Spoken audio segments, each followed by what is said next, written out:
a inauguração, onde nós iremos eleger o nosso futuro. A gente... O vereador, todo mundo que passado me conhece, já fui vereador desse município por 4 mandatos. Quero mais uma vez ser vereador, junto, trabalhar com o Machado, junto com o amigo Argemiro Pimentel. Argemiro, que é uma pessoa, ele diz que Argemiro não é de Machado.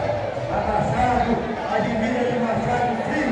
Argemiro foi quando eu era jovem, que estudou comigo aqui em Machado. É uma pessoa que eu conheço muito bem.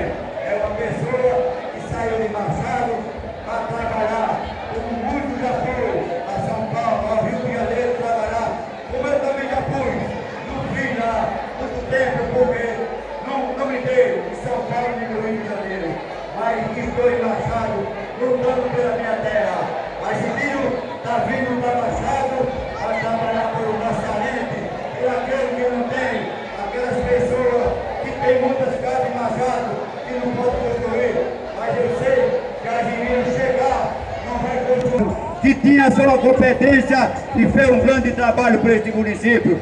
Argemiro está vindo, meu amigo, para Machado, para ser o prefeito, para administrar. E eu, vereador, 40555, vote no 13 e tenha a vitória. Acabamos de ouvir o nosso futuro vereador Glimário Gomes.